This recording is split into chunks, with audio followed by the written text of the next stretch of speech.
Air defense systems exist to protect everything else. They are the shield behind which Russian aviation operates, behind which Russian artillery concentrates, behind which Russian command posts function with reduced fear of Ukrainian precision strikes from above. Take away the shield and everything it was protecting becomes vulnerable, which is precisely why Ukrainian commanders treat the destruction of a Russian air defense system, even one that is moving, even one that requires a narrow window and precise timing, as a priority that justifies the intelligence investment and the fires expenditure that the engagement requires. Days ago, in the middle of April, Ukrainian artillery crews destroyed a Russian Tor-M2 short-range air defense system during a repositioning movement in eastern Ukraine. The Tor-M2 was moving between firing positions, its radars shut down, its crew focused on navigation rather than air defense operations. The brief window of maximum vulnerability that every air defense repositioning creates. Ukrainian drone operators saw it moving. Ukrainian artillery had 30 minutes to act. They acted. This is the story of what happened in those 30 minutes. And this is what Russia lost when an air defense system that was supposed to protect the Eastern Front became the target instead of the shield. The Tor-M2 short-range air defense system entered Russian service as a successor to the original Tor system and represents one of the key layers in Russia's integrated air defense architecture in Ukraine, operating in the engagement envelope between very short-range air defense systems and the longer-range S-300 and Buk systems that form the backbone of Russian strategic air defense. The Tor-M2 covers the altitude band and the range bracket that Ukrainian combat drones, cruise missiles, and precision-guided munitions most frequently operate in. It is not the most powerful system in Russia's air defense inventory. It is one of the most operationally relevant, positioned to engage exactly the types of threats that Ukraine has been using most effectively against Russian ground forces. A Russian ground formation operating within Tor-M2 coverage benefits from protection against Ukrainian drone strikes that would otherwise be able to engage any vehicle in the formation from any direction. Without that coverage, the formation is exposed to the full spectrum of Ukrainian unmanned and precision strike capability. The operational difference between operating with and without Tor-M2 coverage is not subtle. It is the difference between a formation that can move, concentrate, and conduct logistics operations with manageable air defense risk and a formation that must disperse, limit its movement, and accept that Ukrainian drones and precision munitions can reach any vehicle at any time. Ukrainian commanders understand this distinction. Tor-M2 systems are high-priority targets, not because they are individually spectacular to destroy, but because their destruction changes the operational environment for everything else Ukrainian forces want to do in the sector. The identification of the specific Tor-M2 involved in this engagement came from routine drone surveillance of Russian rear area movement. The Tor-M2's profile, a large tracked vehicle carrying the distinctive box-shaped radar and missile launch array that is the system's most recognizable external feature, was acquired by a Ukrainian reconnaissance drone operator conducting standard area observation. The system was moving, which immediately created both an opportunity and a constraint. Moving air defense systems are not actively engaging targets. Their radars are typically shut down during movement to protect the sensitive antenna systems from vibration damage and to reduce electromagnetic signature during transit. A moving Tor-M2 is a defenseless Tor-M2. It is also a time-limited target. The operator who acquired the moving Tor-M2 transmitted the contact immediately to the Ukrainian fires coordination element. The fires element assessed the situation. The system was moving, which meant its current position was valid for approximately as long as it continued moving toward its next firing position. Artillery engagement of a moving target in eastern Ukrainian terrain required fire mission preparation, target location confirmation, and the first round on target within a window that the system's movement speed made finite. Ukrainian artillery commanders assessed they had approximately 30 minutes before the Tor-M2 would reach its next concealed firing position and shut down into a configuration that was significantly harder to engage. 30 minutes. From target acquisition to first-round impact, the entire fires coordination chain had to execute within that window.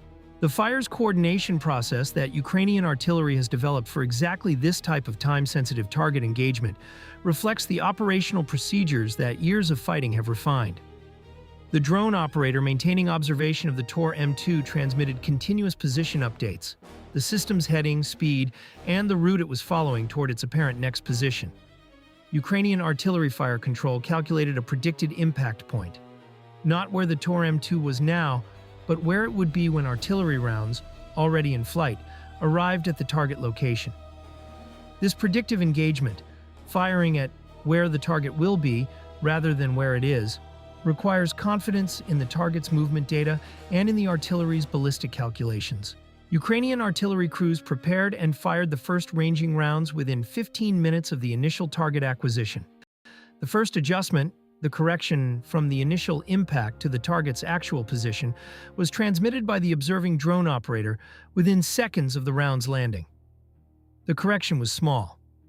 The predictive calculation had been accurate. The second fire mission was adjusted and fired.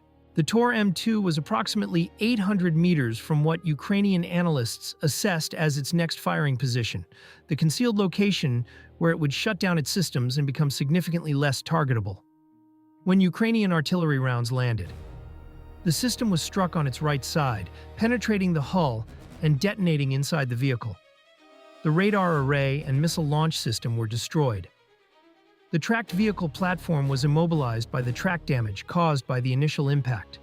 Secondary fires from the vehicle's fuel system spread to the missile storage. The Tor-M2 carries its missile complement in the launch array itself, and the detonation of the stored missiles produced secondary explosions that confirmed the system's destruction to the Ukrainian drone operator, maintaining observation overhead. The crew of the Tor-M2, the operators responsible for its radar systems, its fire control, and its missile employment, did not survive the engagement. The system that had been protecting Russian ground forces in the sector from Ukrainian drone and precision munition strikes was gone. Now let us examine precisely what Russia lost. The Tor-M2 air defense system carries a replacement cost of approximately $25 to $35 million USD unit at Russian defense procurement prices. This figure reflects the sophisticated radar systems, the infrared and optical tracking sensors, the fire control computer, the vertically launched missile complement, and the manufacturing precision required for a system that must detect, track, and engage fast-moving aerial targets reliably. Under current sanctions conditions, the microelectronics and sensor systems that make a modern air defense radar function are among the most restricted Russian imports. The production of replacement Tor-M2 systems requires components that Western export controls specifically target. Russia does not have an unlimited supply of Tor-M2 systems. The estimated number of operational units available to Russian forces in Ukraine has been depleted by combat losses and operational wear throughout the conflict.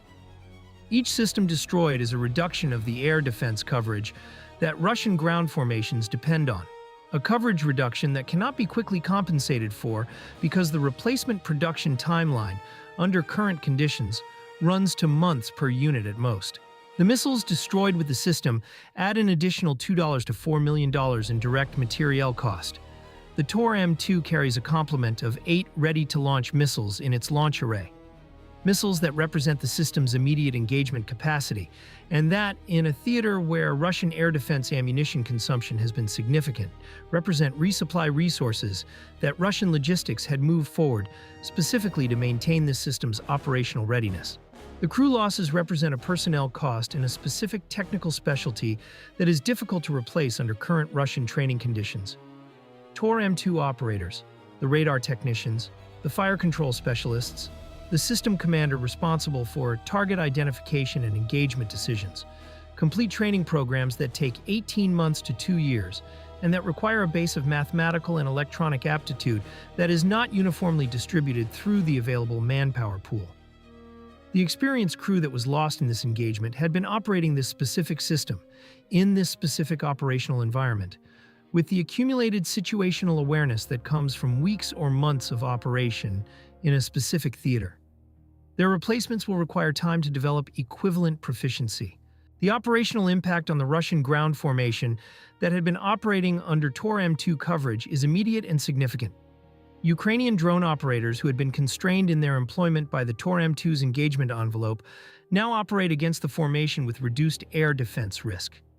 Ukrainian precision munitions that the Tor-M2 would have engaged can now be employed against the formation's high-value targets: command vehicles, fuel trucks, artillery systems, without the air defense suppression that the Tor-M2 previously required. The formation's operational behavior will change. Vehicles will disperse more, movements will be less predictable, logistics operations will be conducted at reduced tempo to limit exposure to the Ukrainian drone and precision strike threat that the Tor-M2 was suppressing. Ukrainian artillery crews had 30 minutes. They fired within 15. They adjusted within 5. The Tor-M2 was 800 meters from safety when the rounds arrived. The arithmetic of that engagement is worth sitting with for a moment. 30 minutes from acquisition to destruction, a window that existed because an air defense system had to move and could not defend itself while moving. Ukrainian fighters that had been trained, pre-registered, and ready for exactly this type of time-sensitive engagement. An observation drone that maintained continuous coverage and provided the corrections that turned the first ranging rounds into a confirmed kill. Russia moves its air defense systems to protect them. The movement itself creates the vulnerability. Ukraine watches for that vulnerability and exploits it within the window it provides. The shield that was protecting a section of the eastern front from Ukrainian strikes from above is gone. The formation it was protecting is now exposed. Ukrainian commanders know it. Ukrainian drone operators know it. And the Russian commanders managing that formation know it too. Ukraine watches every movement on the eastern front. Ukraine strikes the moment the window opens. Ukraine removes the shields and exposes what was hiding behind them. The front holds. And the sky above it belongs to Ukrainian operators just a little more than it did yesterday. To fully understand what the destruction of this Tor-M2 means for the section of the eastern front it was defending, it is necessary to examine in specific terms what changes when an air defense system is removed from the order of battle, and why that change has cascading effects that extend well beyond the immediate engagement area. Russian ground formations in eastern Ukraine operate within a layered air defense architecture that is designed to cover the threat spectrum from low-altitude drones to medium-altitude cruise missiles to higher-altitude precision munitions.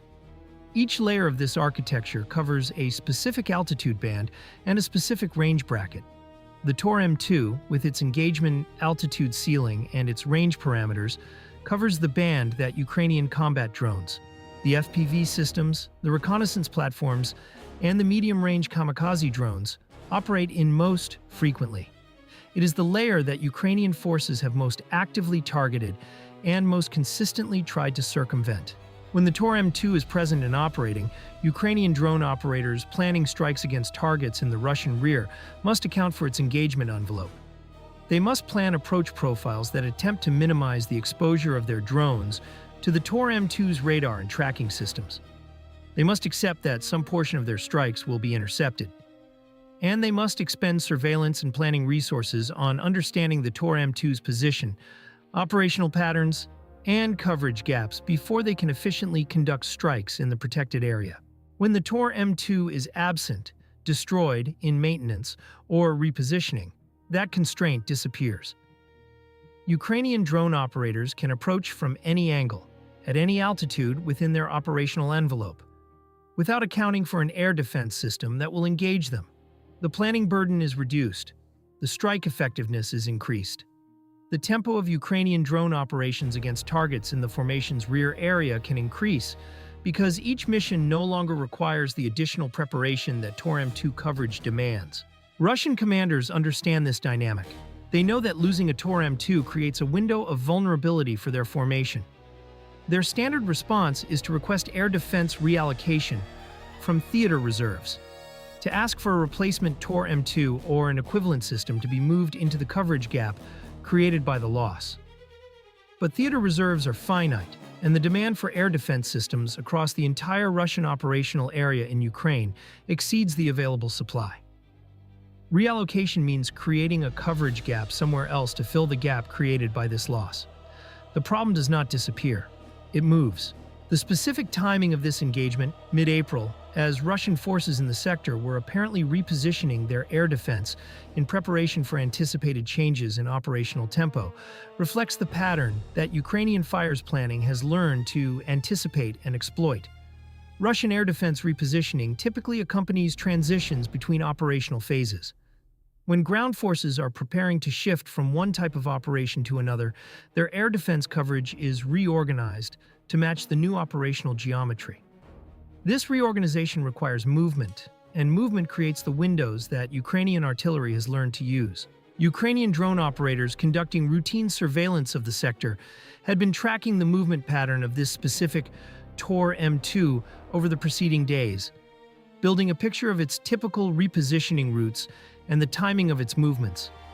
The specific observation that triggered this engagement was not the first time a Ukrainian operator had seen the system moving.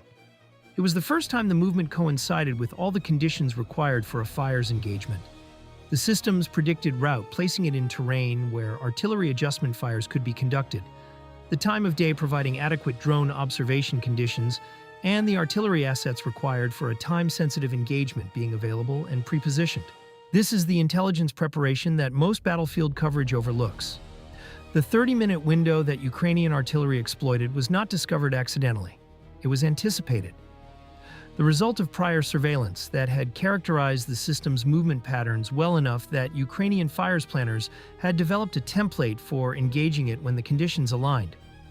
When the operator transmitted the acquisition of the moving Tor-M2, the fire's coordination element was not starting from scratch. They were executing a prepared plan against a target whose behavior they had studied. The fire's coordination sequence itself deserves specific examination as a demonstration of how Ukrainian artillery has improved its time-sensitive targeting procedures throughout the conflict. The predictive engagement, the calculation of where the moving Tor-M2 would be when artillery rounds arrived, requires integrating the target's current position, heading, and speed with the artillery's time of flight and the adjustment process needed to refine the initial rounds onto the target. This calculation must be done in the field, under time pressure, by fire control personnel who are simultaneously managing the observation drone's position updates, the gun crew's preparation, and the communications with the command element authorizing the engagement. The accuracy of the first adjustment, the small correction that translated the initial ranging rounds into the engagement that destroyed the system, reflects the quality of both the predictive calculation and the observation drone's position reporting.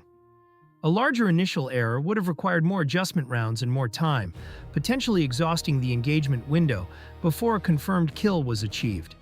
The precision of the Ukrainian fire's coordination in this engagement was not luck. It was the product of trained personnel executing practice procedures with the specific experience that comes from months of time-sensitive targeting in exactly these conditions. The crew of the Tor-M2 was moving the system to protect it. In the logic of air defense operations, movement is safety. A system that stays in one place long enough to be observed and targeted is a system that will eventually be destroyed. Their procedure was correct within the doctrine they were following.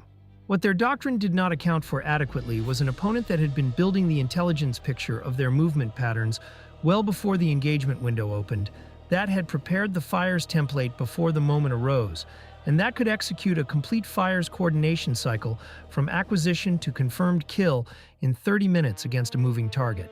That capability, the compressed time-sensitive targeting cycle, the predictive engagement accuracy, the simultaneous management of observation and fires, is what Ukrainian artillery has become after years of developing exactly these procedures in exactly this operational environment. Russian air defense operators executing their repositioning procedures were doing everything their training required. They encountered a fire system that had evolved beyond what that training anticipated. The Tor-M2 that was protecting a Russian ground formation from Ukrainian drone and precision strikes is gone. The formation is now exposed to the full spectrum of Ukrainian unmanned and precision strike capability in the sector. Ukrainian drone operators, who had been managing their approach profiles around the Tor-M2's coverage envelope, are now planning missions without that constraint. The operational consequences will unfold in the coming days as Ukrainian strike operations against the exposed formation increase in tempo and expand in target selection. Each additional Russian vehicle destroyed in the formation's rear area, each additional logistics truck, command vehicle, or artillery system that Ukrainian drones can now reach without accounting for the Tor-M2's coverage, is a downstream consequence of the 30-minute window that Ukrainian fires exploited on a mid-April morning in eastern Ukraine. Ukrainian drone operators saw the window. Ukrainian artillery exploited it. The shield is gone. Ukraine watches the repositioning. Ukraine strikes the window. Ukraine exposes what the shield was hiding. And the sky above the Eastern Front belongs today to Ukrainian operators just a little more completely than it did before. There is a final dimension of this engagement that connects the technical analysis to the experience of the Ukrainian soldiers who benefit from it directly. Soldiers who will not receive a briefing about the Tor-M2 that was destroyed, but who will notice over the coming days that something has changed about the operational environment they are fighting in. Ukrainian drone operators planning strikes in the sector will notice that approach profiles they previously avoided, angles that brought their drones within the Tor-M2's estimated engagement envelope, are now open. Missions that would previously have required suppression of the air defense system before they could proceed are now executable directly. The cognitive load of each mission planning session is reduced because one threat that had to be accounted for is no longer present. Ukrainian artillery observers will notice that they can maintain drone observation at altitudes that the Tor-M2's engagement parameters previously made risky. Observation quality at those altitudes is better. The picture of Russian positions is clearer. The corrections to artillery fires are more precise. The surveillance coverage of the rear area is more complete. Ukrainian commanders in the sector will notice that the tempo of Ukrainian strike operations can increase because each mission requires less preparation. The cumulative effect of that increased tempo, more strikes, more precise observation, more operational freedom, will be felt in the degradation of Russian rear area activity as Ukrainian fires find targets that the Tor-M2 was protecting. None of these individuals will know specifically that a 30-minute fires coordination window was what created the changed environment they are operating in. But they will know that something changed, and the Ukrainian artillery crews who found that window and acted within it, the drone operator who transmitted the acquisition and maintained observation through the engagement, the fires coordination personnel who calculated the predictive engagement and managed the communications chain. They did their work knowing that what they were creating was not just the destruction of one vehicle. It was a change in the operational environment for every Ukrainian soldier and operator working in that sector, for as long as the coverage gap that the destroyed Tor-M2 leaves behind remains unfilled.